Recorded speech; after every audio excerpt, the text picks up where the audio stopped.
All right, we're good to go. Sorry about that. So anyways, in the effort to mix it up, I'm gonna do something different than I don't think we ever done this format.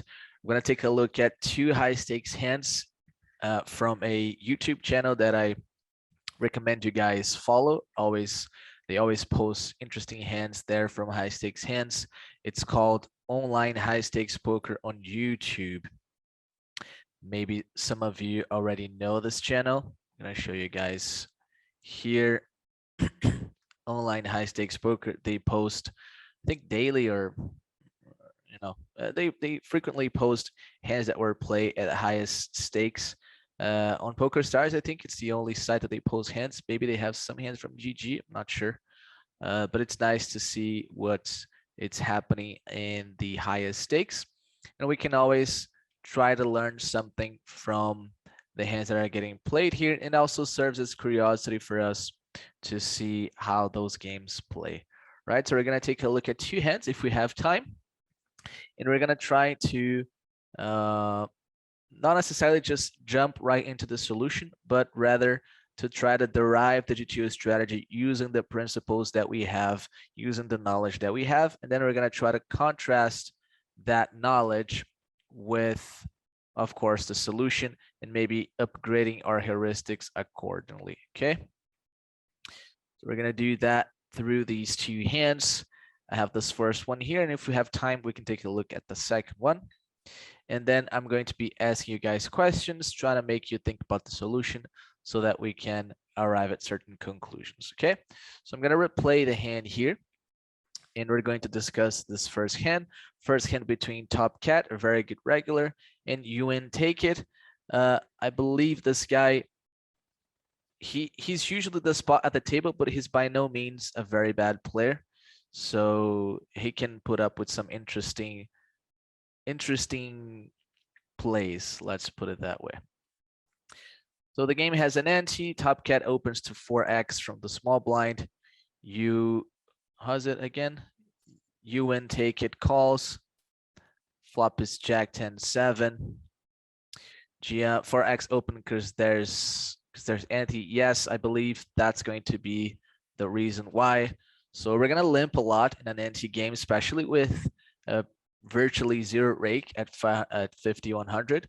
So they're going to be limping a lot, and then if they are going to open, it's going to be for a bigger size. Wouldn't be surprised if the solution even has bigger than 4x open size in this configuration. He decided to go with the 4x. Flops Jack 10-7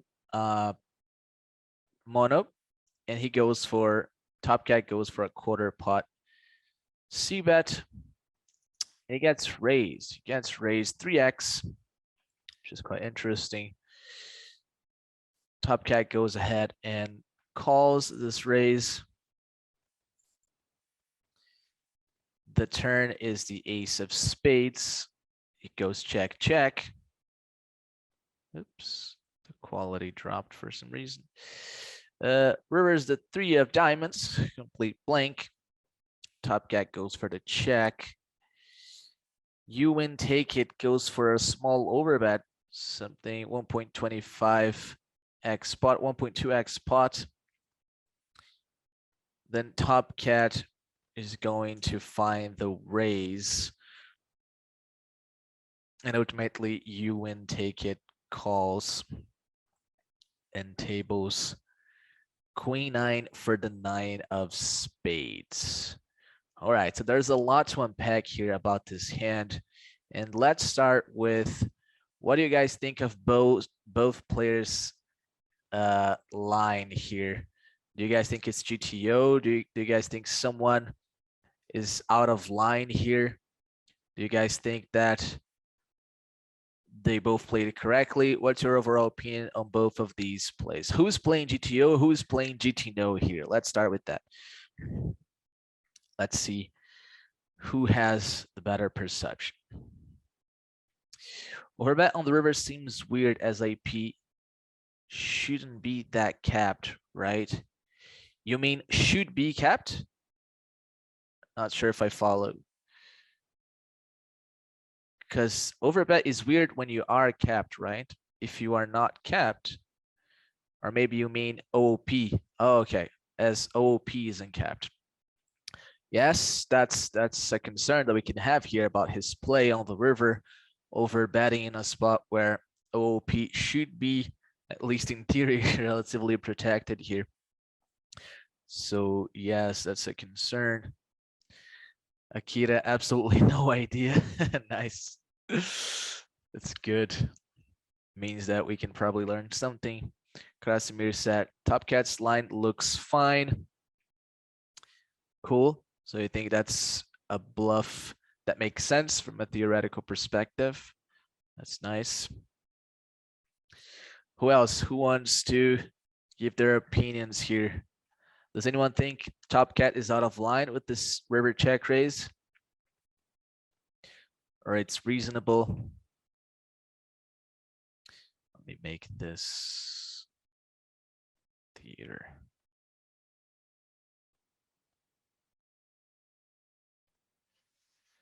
No more opinions. People are shy today. All right, so there's a lot we can talk about this hand.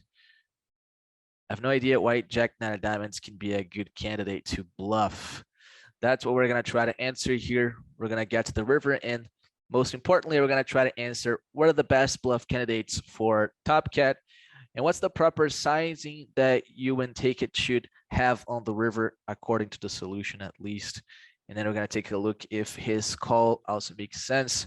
Anyways, a lot to talk about the river, but the river depends on the prior streets, right? It depends on how we construct our ranges on the prior streets. Having Jack X and 9X is good because we block OP calling range, such as King 9 off, Queen Jack off. You guys are mixing up the positions here. So you mean having Jack X and 9X is good because we block IP calling range. Not sure that's true, right? Villain's not gonna call a check raise with a jack, right? Or a 9 of diamonds hand. Not sure what you mean there, but anyways, let's start from scratch, right? Which is the flop. Let's start with some estimations here. I'm going to show you guys what's a typical process I use for reviewing hands, which basically means trying my best to predict certain outputs of the solver and then contrasting that with the output of the solver. I think just going straight to the solution is not very effective. So always we're going to try to be making predictions and then contrasting that predictions, maybe using heuristics, and then testing the validity of those heuristics against the solution. Okay, so let's open Notepad here and let's try to predict a few things here. First of all, what should be OP's c-betting frequency on this flop? Who can give me some estimations? What do you guys think should be OP c-betting frequency on this flop? Oli set very low. Ain't got time set 20% flop c-bet. Interesting. So most people are believing here this should be a low frequency c-bet spot. Krasimir set 30 to 40%, so a little bit higher. Daniel set 30% and Akira set 20%. Okay. Let's say low frequency, right? Definitely low frequency. Something like less than 30% would be the most common answer. Marco even said less than 10%. Interesting. All right, so who can give me the reasons why it should be such a low frequency c-bet spot? Why do you guys think it's a spot where an equilibrium cannot be reached with the high c-bet frequency on this board? Who can give me the explanations for this?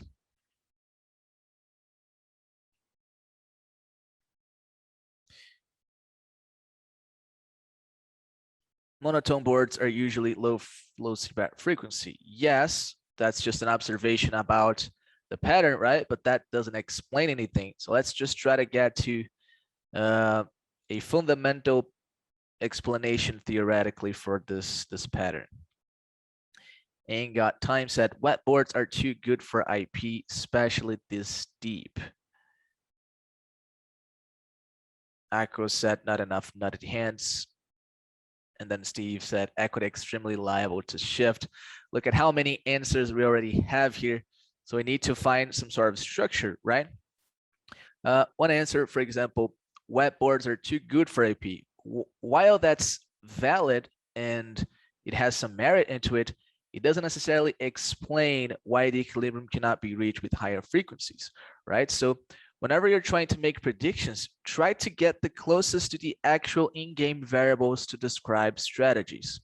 Okay, move away a little bit from qualitative descriptions. So wet boards are good for IP. That's a qualitative description. Try to get down to quantitative descriptions.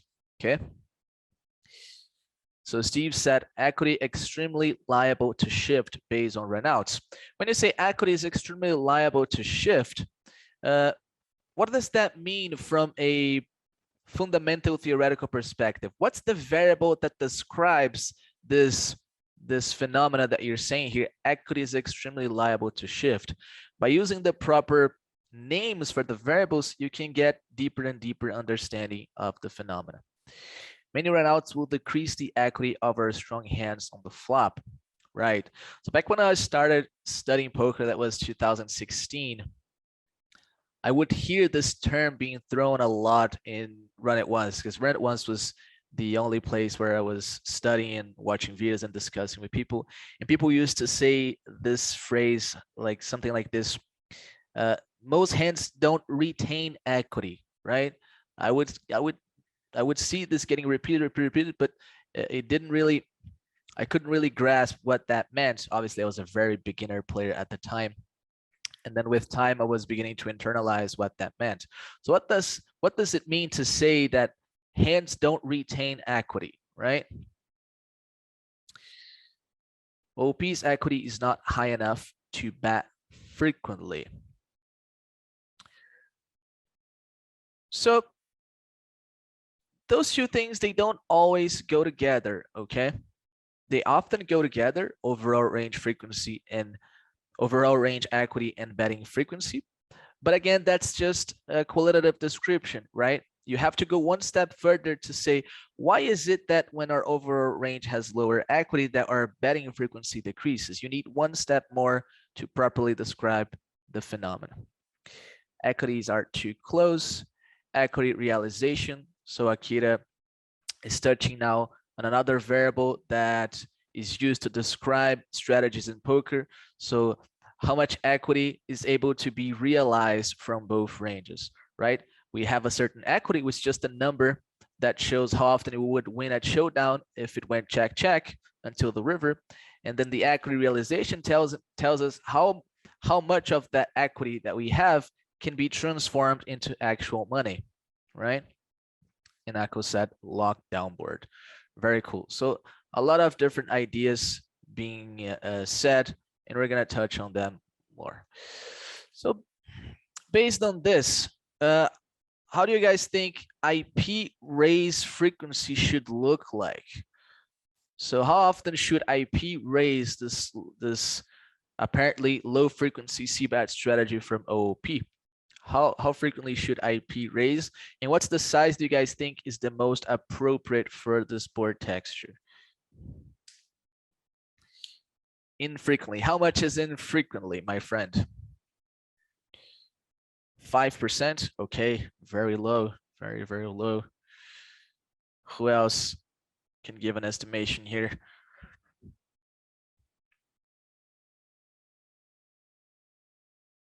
Under 10%. Akira said near to 0. Interesting. Near to 0. What else?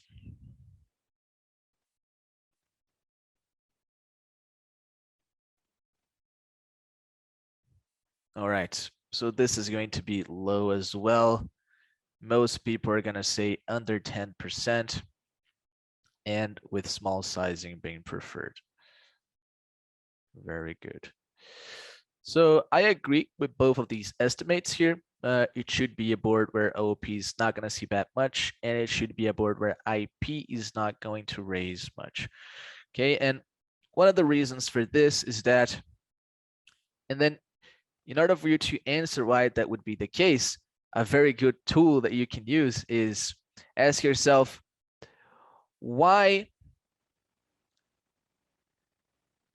any other strategy would be exploitable, right? Because we're saying that in order for both of these players to be unexploitable, they have to play low c-bet frequency, and the OP has to play low c-bet frequency, and the IP has to play low raising frequency, right? So a way to understand why that's the case is to ask yourself, what would happen if any of these players played it differently?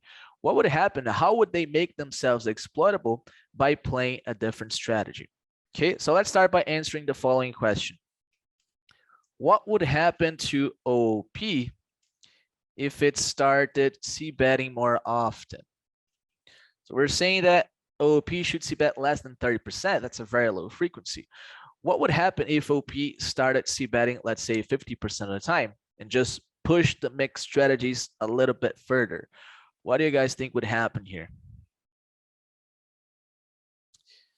Why would OP be exploitable by c-betting more often? Because we probably know that in similar boards, OP would bet more often, right? If we took, let's say, a Jack 10-7 two-tone board, c-bet frequency is probably higher than 30%. And if we take Jack 10-7 rainbow, it's also probably higher than 30%. So why is it that it's exploitable to c-bet too much on monotone textures? IP would start raising a lot. Okay, that's a natural consequence, right? Whenever you c-bet more than equilibrium, the other player is going to raise more. How does that decrease your EV? That's the most important question, right? How does that decrease your EV? How does that decrease the EV of your strategy? You know, P couldn't push equity with so many hands. Not sure I follow that. Not sure I follow. All right, let's get down to the solution and take a look if our predictions here are correct. Let's take a look at the flop first, of course. Small blind versus big. We're gonna use this to approximate. Obviously, the ranges are going to be slightly different. Particularly the big blinds range, I think, is going to be different because it's going to be wider from the ante pre-flop, but should be a good estimate because small blind opened 4x anyways. So let's take a look at that. So yes, our estimation here for c-bet frequency is correct. 80% check with around 20% c-bets, mostly going to the smaller sizing. So far, very close to what we expected. Let's take a look now at the raise frequency for IP. And yes, he has very low raise frequency. He has 3.2% only of raises with the half pot sizing. If we included an even smaller size, I think this frequency would increase. Okay, if you take a look at the sizings, so this is over 3x, this is 3.5x raise here. I believe that on monotone textures, you can even play a smaller size than this, something like 2.5x raise IP. But anyways, it is a very low frequency of raises here. Let's see what else you guys were saying. We get to under-realize our equity when we c-bet too much and get raised more. Therefore, we get pushed out our hands easily. Okay. IP floats frequently and bluffs on later streets. All right. So one thing that you guys always have to take into account, which is that the frequencies you play on the current street are going to impact the further streets. Okay. I remember we talked about this when we were discussing turn bluff theory, right? In that class where we really went deep into that toy game and trying to understand the proportion of bluffs that one must carry from one street to the other. What's going to happen is the frequency that you bet on the flop is going to impact the range interactions on the next streets. So whenever you see those low frequency bets out of position on the flop, the first thing that has to come to your mind is that it cannot be different than this. It cannot be bigger than this, because then your range would break down on further streets. Okay, this is the only way for your range to be properly balanced on further streets.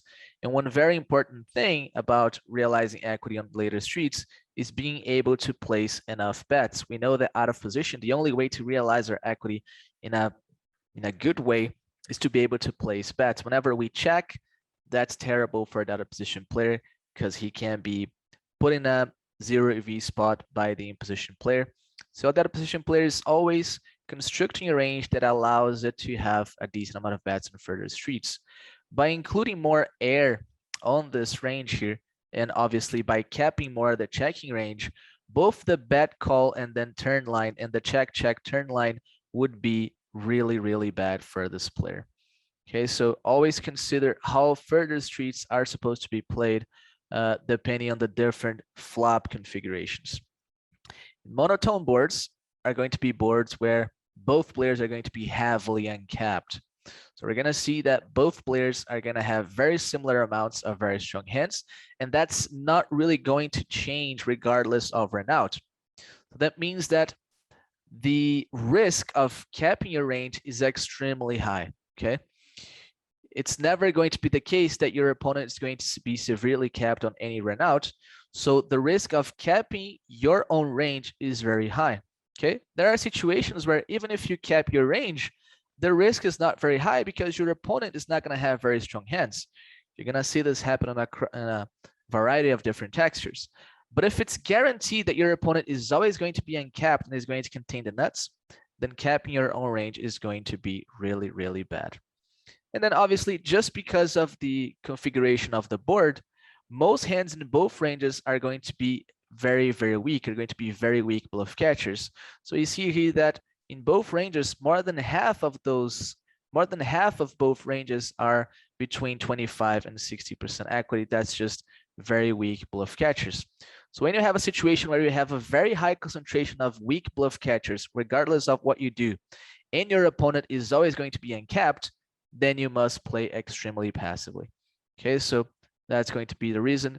Obviously, this high proportion of very weak hands are going to account for most of your passivity. You simply can't play aggressively with very weak hands. And then because of this high amount of very weak hands, and because of the fact that villain is always going to be uncapped, is going to force you to play passively with all other parts of your range. Okay, so always consider the risk of getting exploited. And the risk of getting exploited is completely related to the capability of your opponent to remain uncapped. Okay, so this is what's going to happen on monotone boards. This guy has to play very passively. Me and my friend used to call this a chicken's game, right? You just check, small bet, small bet. It's a very, very cautious game that you have to play on these situations. All right, now let's make predictions for the raising range and which hands should be in IP's raising range. And this is going to, well, I'm not going to spoiler anything, but let's start with IP flop raise range construction. We saw that he has to play very passively, but he has to have some hands. So what hands do you guys think should be most frequent in his raising range? Tell me a little bit, which hands do you guys think cannot be missed in the IP's flop raise range? Straights, sevens. So seven is going to be there. Straights are going to be there. Sets, flushes, flush draws. Okay, what else? What else this range has to contain?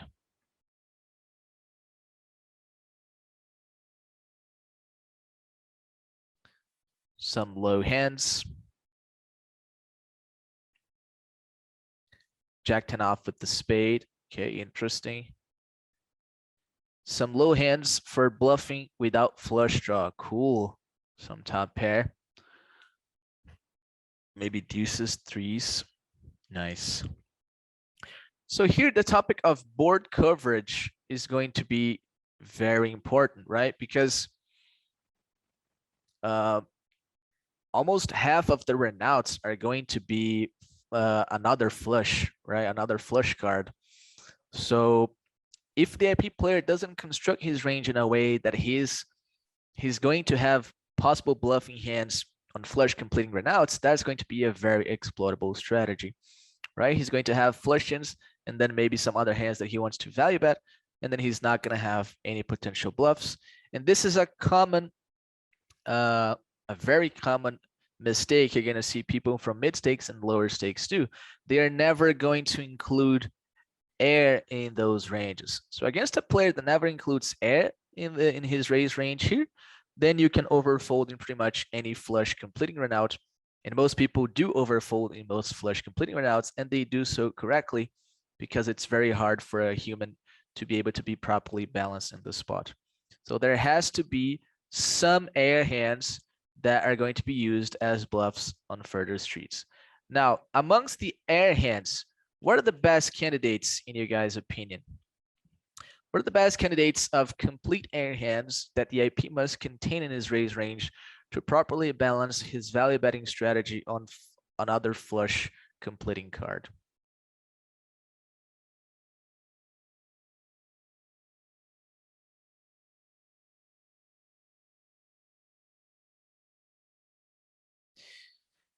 So Gia said, robot raising range will contain anything that needs to cover everyone out and have a good distribution of hand strength in order to not be capped, hard to replicate.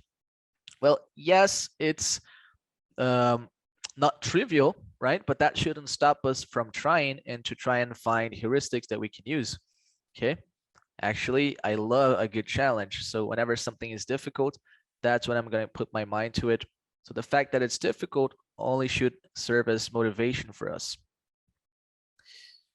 Echo said low offsuit. You don't say 8x and 9x. Echo said maybe with pair blockers. What kind of pair blockers? Steve said offsuit hands containing the flush card. Yes, offsuit hands containing the flush card are going to be used. And they're going to be best used in blank runouts, right? They're going to be able to block flushes. But what about on the flush completing runouts? If you only have offsuit spades hand that bluff, then on the flush completing runouts, you never have bluffs. Then you want to value bet your nuts, and villain always folds. You never extract value. So you need to have other candidates. So some people are saying 7x. Why do you guys think 7x is a good candidate? And then offsuit hands not containing a flush card that also contains a gut shot or two pair opportunities, maybe something like 8-6 of hearts. Nice. Blocks, sets, and two pairs. Nice. I like the idea of 7x. And I like the idea of some other random straight draw as well, that we're going to have equity against the two pairs and sets that don't have a spade. But I like the idea of 7x because it's going to serve as a good blocker bluffing hand in a few different runouts, because it's going to possibly block a full house, right? So if you have 7x and the board pairs, we're going to be able to block some full houses. So that's good. Let's take a look at that and see if we can spot any patterns. So we see here, yes, 7x gets used. So very good. I liked that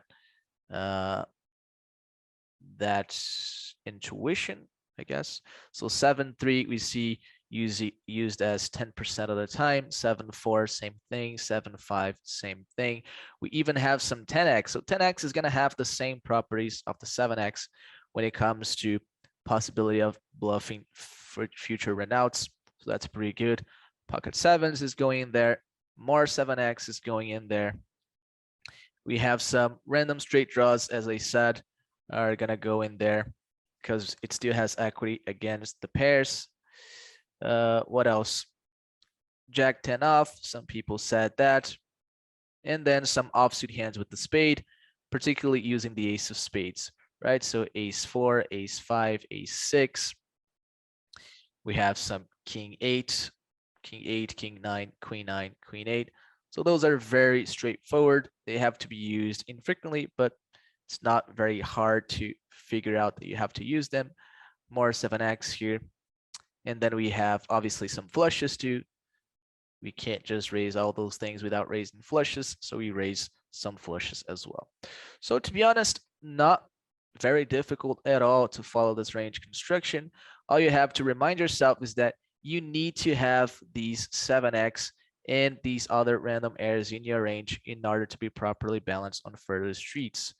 Okay, so if you don't have 7x, if you don't have this little amount of 10x here, you're not going to be able to balance your value range on further streets, right? So that's it. Raise. Let's see quickly the calling range here for out of position. A surprising amount of 3 bets here.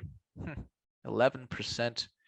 That sounds like a very high amount here. 11% 3 bets. We have sets going in there. We have flushes. We have even some Jack X going in there. Jack X is already being made indifferent. That's quite relevant here for properly constructing this range. Imagine you are in Top Cat's shoes here, and you don't know that Jack X is going to is already going to be indifferent. Then you can be over calling against a range construction from population that is already under bluffing. So you're not going to see as many rivers as you would like, because villain doesn't have enough airs, so he's not going to check enough on the turn, so you see less rivers. So overcalling in a spot where your opponents are likely to be under bluffing is terrible for your EV. Okay, so make sure you understand as well when it's just time to give up. And it seems here that when you have a jack, it's already time to think about giving up. The jack 9 that he has is a pattern in the gutter, so it just continues every time. The turn was the ace of spades, pretty sure. And OP has a lot of donks here. Interesting. Let's have some quick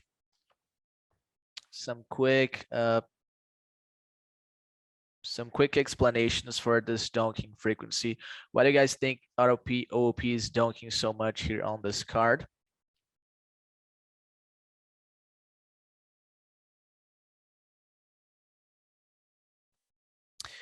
Oh, and let's talk about villain's hand, right? He had queen 9 with the 9 of spades. It's used as a 2% raise frequency here, particularly the queen of clubs. Where is it? Queen of clubs, 9 of spades. Yeah, just 2.4%.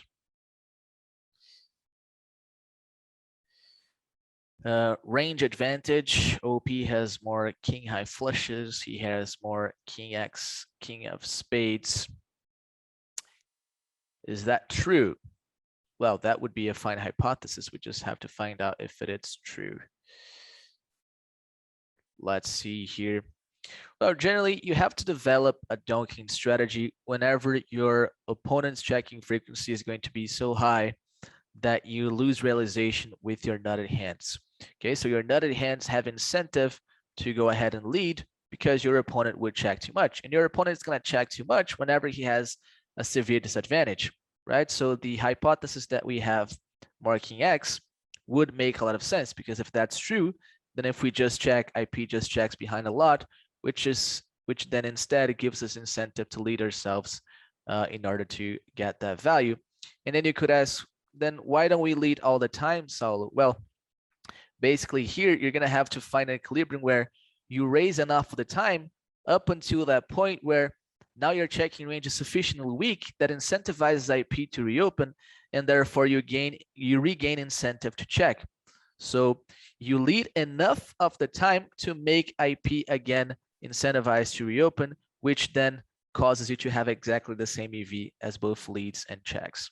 Okay, so it's very rare that you're going to see a spot where you lead entire range. It's a common mistake that people do a lot and allows for some exploits. And this already happens at mid stakes, and I would imagine much more so at high stakes. When people decide to lead, they lead too much, which makes them exploitable against raises. Okay, so it's almost always going to be a situation where you just lead enough of the time to make your checking range sufficiently weak so that villain regains incentive to reopen, and then you are indifferent. Okay. Anyways, let's take a look at the ranges here. So yes, in terms of King X, OP has 3.5% more. When it comes to Queen X of spades, then OP has way more. So it's a very significant advantage in the nutted part, and now also an advantage in the semi-nutted part, which is the Queen X, the Queen of spades. Okay, so that's why we're gonna go ahead and develop this leading strategy. We check. Villain is reopening around 20% of the time, and he's using mostly the overbet sizing. Interesting. And here is where the 7x come into place. So villain is now bluffing with the 7x that he carried from the flop to the turn. If he doesn't have those hands, then he's not able to be balanced in the spot, and he value bets king of spades or better. Pretty straightforward. Doesn't have many ace of spades. Oh, ace of spades is blocked, sorry. Doesn't have many queen of spades. The queen of spades is checking. So he checks, and the river is the 3 of diamonds. Let's get down finally then to the river analysis. Let's make some predictions here. First should be, what's the proper sizing for IP once OP checks, of course? And what are the best bluff candidates for OP check raise? And as a final note, what should be check raise size, right? Top Cat used the 3x check raise size, which should probably be something medium, like 60% pot or something like that. Let's try to make our predictions. So who can give me what should be the sizing for IP in your opinion? What's the proper sizing for reopening, considering all we had until now, right? So you saw the flop strategy, you saw the turn strategy. If OP checks, what should be the sizing for IP? Best size for IP is 125. Okay, Joseph Adams. So Joseph agrees with you and take it then. You agree with the sizing that he used. What other opinions we have? What's the best sizing for IP in this spot?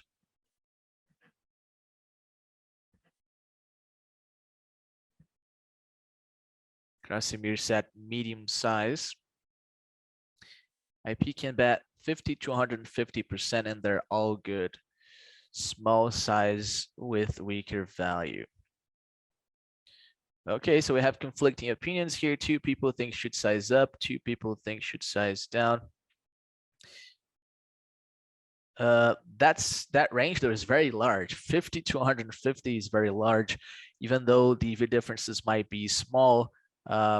It's rare that the solver is going to mix within all that big of a range. Okay, so picking a smaller range would be better in terms of prediction and trying to improve your heuristics. I think IP should bet polarized around pot. Yeah, so the process here for thinking about what should be the best sizing has to start with, well, which hands have incentive to value bet, right? If you don't know which hands you're going to be value betting, then the sizing question just loses its point. So first of all, you have to try and picture which hands make sense for IP to reopen as a value bet. And then, of course, what kind of advantage he can leverage against the OOP's range. And in order to understand that, you have to look back into the prior streets. So it seems here that OOP was donking a lot on the turn.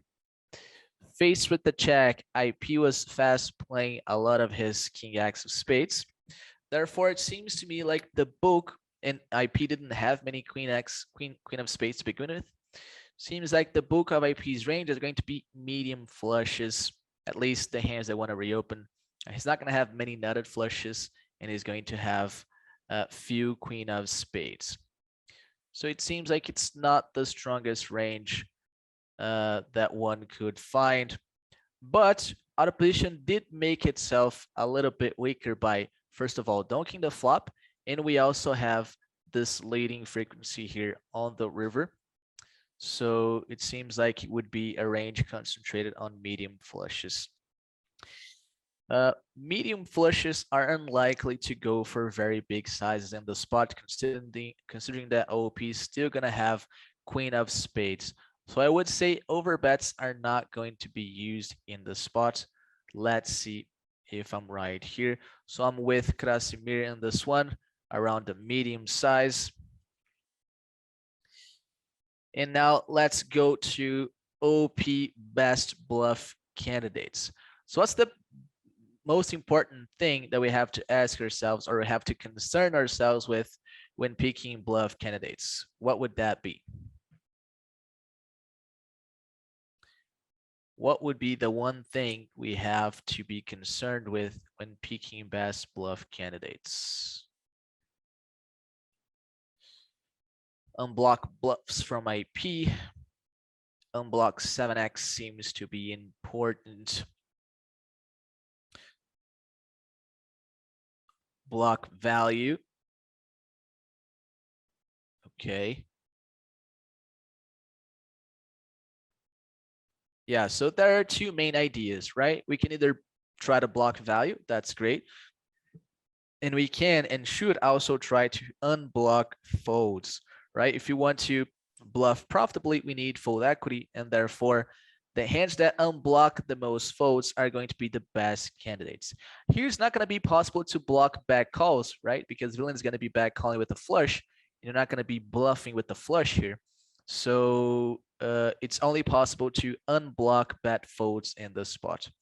In order for you to think about which hands unblock bet folds, you need to think about which hands villain has to bluff to begin with and try to not block that region, right? Because his bluffs are going to be his most immediate bet folds. So you do not want to be blocking villain's bluffs. And then you also may not be wanting to block some of villain's thin value bets, because those thinnest value bets are also probably going to be in the bet fold range. Okay, so that's the region we're going to try and avoid. Unblock folds, block calls, raises. Yes, the air that unblock bluffs. Yes, all right. So unblocking bluffs here is the most important thing, at least for this spot when we can't really block bad calls. Okay. And then right after that conclusion, Jack X starts to look like a very decent candidate, right? Reason being, villain is not going to turn a jack into a bluff here, most likely. He shouldn't really raise many jacks on the flop to begin with. Then on the turn, he may have been able to bluff already some jacks on the turn. And then the river, he basically doesn't have Jack X in his bluffing range anymore. So a jack does start to look like a decent candidate. We have to look at other possibilities, however. We saw the IP was bluffing a lot of 7x, so 7x should be a decent part of villain's bluffing range. 10x is probably going to be a part of villain's bluffing range as well. So I would say 7x, 10x, no good. Jack X seems okay. What else could we possibly use here? What about ace x? Do you guys think ace x could be used here?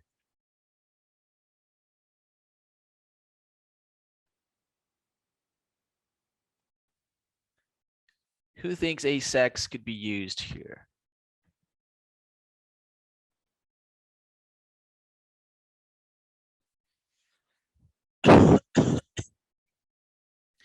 Did we get here with ace x, no spade?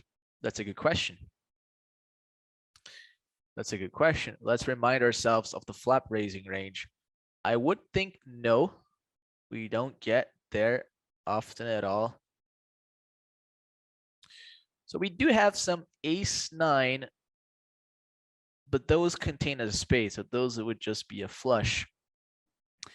So that obviously is not going to bluff. And then we have no other random ace x suited. So ace x is not even going to be in the IP's range. What else? Did we just run out of candidates here, or what are the other possible candidates here? 7x, 10x, probably no good because they're part of villain's bluffing range. Jack x, villain's gonna have some.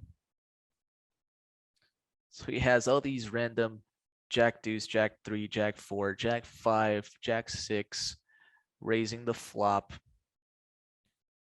What else? Yeah, that's basically it. On the turn, let's see if he was bluffing those. Probably not, because those, yeah, those block OP's jack folds here. So they are no good.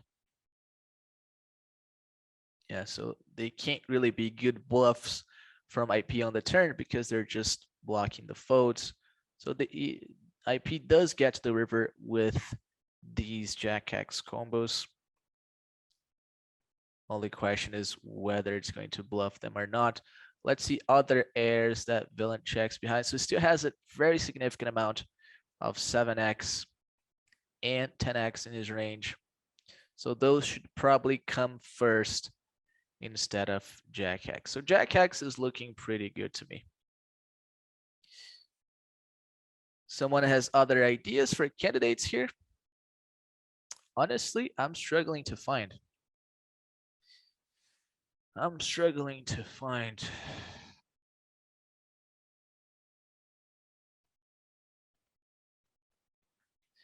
Maybe just random.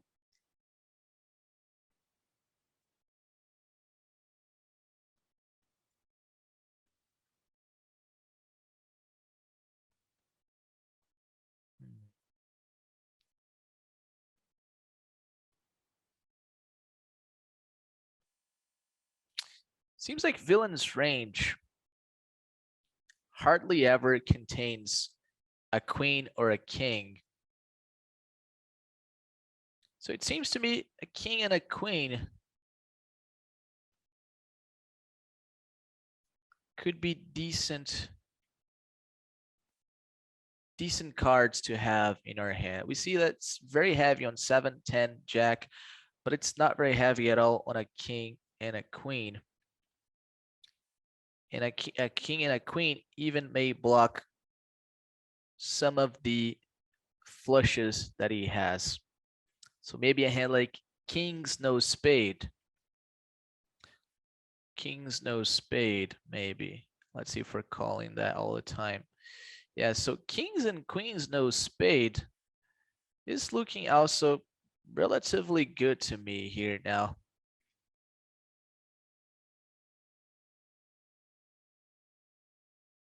Yeah, but my money is still on the jack. So I'd say jack seems okay, and it's probably preferred over kings, queens, no spade. Although I wouldn't be surprised if kings, queen, no spade was getting used here. All right, and as far as sizing, you guys like top cat sizing, or maybe we should have an all-in sizing? Should we have or should we not have an all-in sizing here? What's your opinion? We just saw that villain is relatively capped on king and queen of spade, right? He almost doesn't have the queen of spade. He has very few stuff like queen 10 with the queen of spades, some other queen high flush draws. And we probably have a bit more. So should we or should we not have a bigger check raise size there? I don't think we should jam. We kind of capped also OP. That's relevant factor for sure. Let me put this down here. Medium size. All right.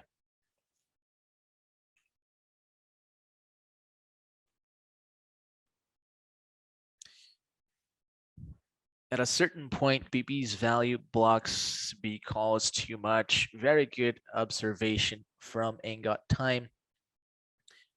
We should have some slow plays. Yes, we should definitely have some slow plays as out of position. Whenever villain can have at least some amount of nuts, we can never afford just capping our range completely, otherwise we become exploitable. So for sure, the out of position player is gonna have some slow plays here. And IP does have King X here, does have a decent amount of King X of spades here. So it's not like it's super capped. Krasimir said, we should have some slow plays, so I think we will have jams. I don't think we're gonna have jams here because of the fact that our friend Angot Time said, generally in these monotone situations, a lot of the hands that, first of all, villain's gonna be uncapped to the point where he's definitely going to have hands that he can call with. And at some point, the blockers are gonna come into place, and using bigger sizes is not going to be as effective as smaller sizes. So I would say probably medium size is correct. Okay, let's see if those predictions are correct. Villain checks, and we had the 3 of diamonds. Let's take a look at the strategy for OOP. So we have here a 10% sizing getting used and a 35% sizing getting used. We are value betting even a hand as weak as the 8 of spades. And then we're bluffing with our Jack X combos. So we're bluffing Jack 8. What else here?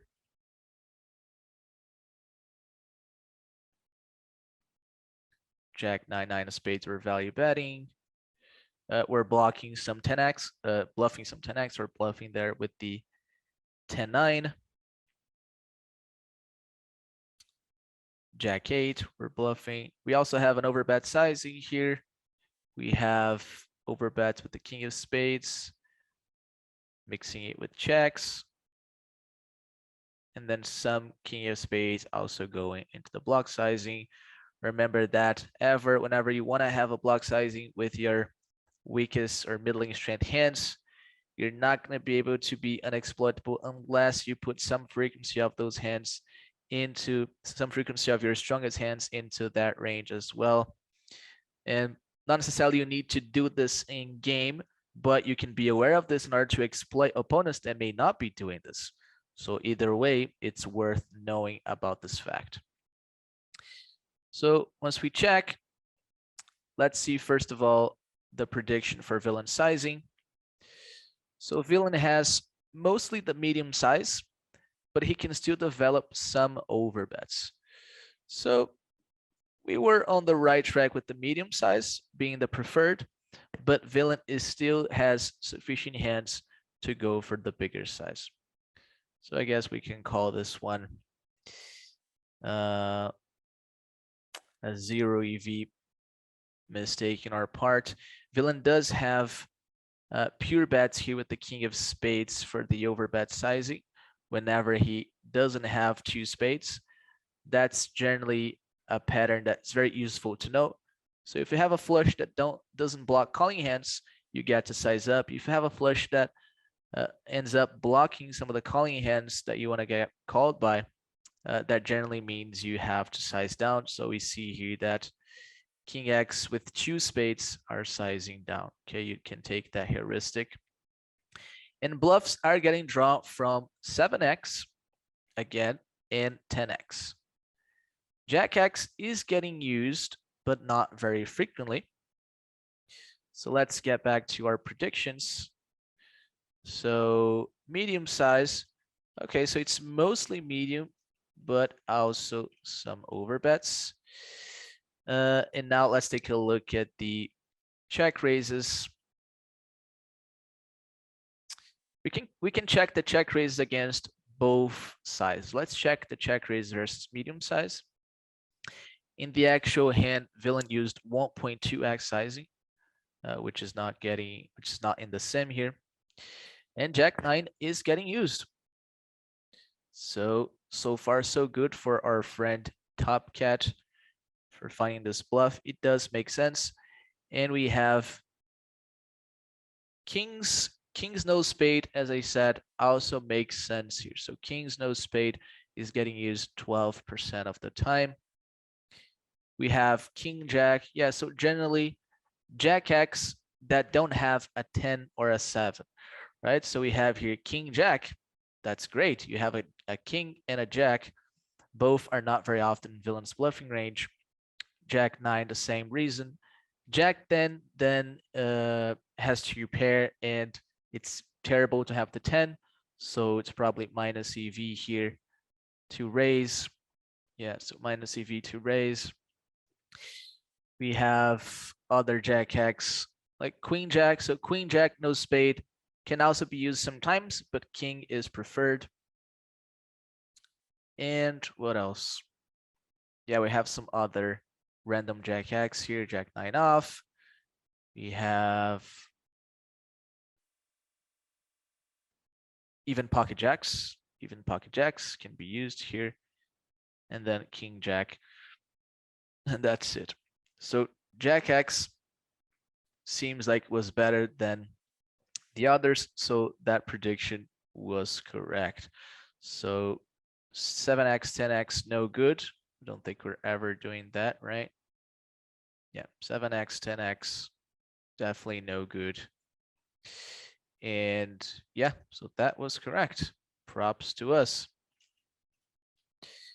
And as far as sizing goes, again, yes, it's mostly using small size, and it does have some all-in. Let's see which hands here. Generally, what I do to see if it's an inaccuracy of the sim or not is to take a look at whether there is any pure strategy hand. If there's a pure strategy hand using that strategic option, then it's unlikely to be an inaccuracy of the sim. If you solved more often, it would probably continue the same. If there is no hand that is a pure strategy for that particular strategic option, then you likely could solve it down further and see that it was not getting used. Okay, but here, let me clear this. Yeah, so this hand is pretty much going all in. King 8, we don't have King 9, but it was also going. So here it seems clear that we want to have the blocker to the straight flush, right? So if we have a 9 or the 8 of spades, we can afford going all in. Oh, no, with the 9 of spade, it's not true. Does villain even have the 9-8 suited? Yes, he does. He does. All right. Let's see now against the overbet. So against the overbet, things are changing here. Seems like we are indeed turning a flush into a bluff.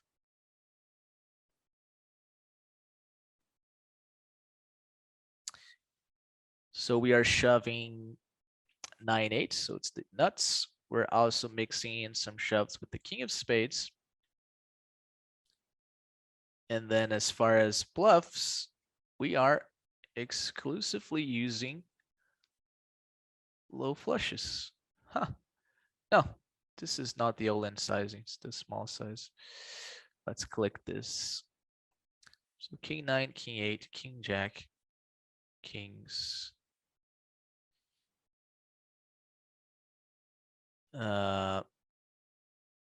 We have no bluffs. We have no bluffs. I've seen this before. And a friend talked to me about this at some occasion. But yeah, we have no bluffs. Let's take a look at bottom of villain's value bet range for this sizing. Yeah, it's pretty much just a king. No, it has some queens. So it has some queens, but it never has the 9. Let's see for the 60%. For the 6%, he can bet any sizing. So our friend Ewan Take It definitely made a theoretical mistake, at least, by sizing up with that 9 of diamonds. That 9 of spades, sorry. It is 1 point, less than a big blind, 0.6 of a big blind mistake to be, no, a little bit more. Yeah, 1.6. I was looking at the other sizing. So it's 1.6 big blind mistake here. Definitely a significant one. And our friend Top Cat didn't have to bother finding bluffs in this line. Let's see what's the defense against all in.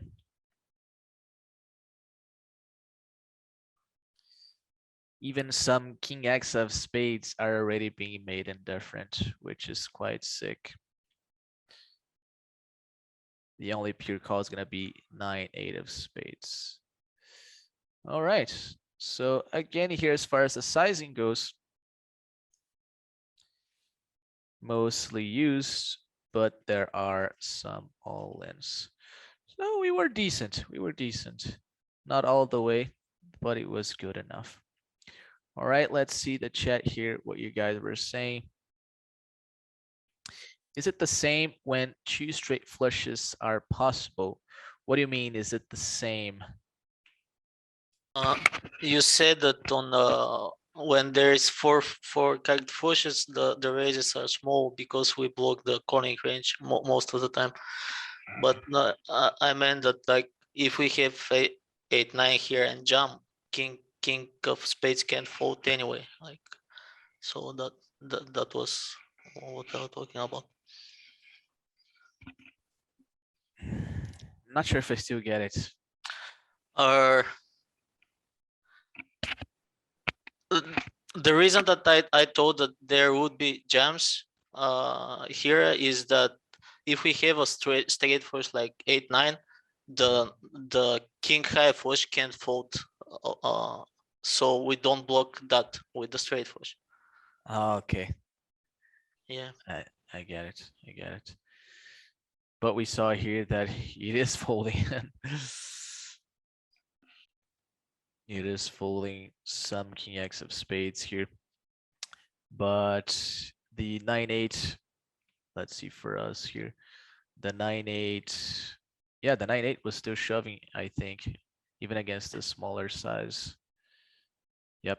So because of the fact that we want to have this hand as a pure shove, then it obviously makes this strategy be a part of our overall strategy. That strategic option be part of our overall strategy. But very cool, very cool. And it's nice to see that maybe there could be some exploitative interactions going on there with the IP player going thinner for value. It's hard to say whether he could anticipate villain to raise bluff, but it could be the case. But definitely, I would say Top Cat, after he sees this showdown, he's never bluffing this guy ever again for sure. All right, that's it, guys. Hope you enjoyed this analysis and you hopefully you took something from it. I think this is a nice process to go deep into hands, make predictions, test your heuristics, go ahead and try to see how the ranges are interacting, and then improve those heuristics. That's how you improve. Of course, there are other ways to improve, but that's a good way to improve, in my opinion. All right.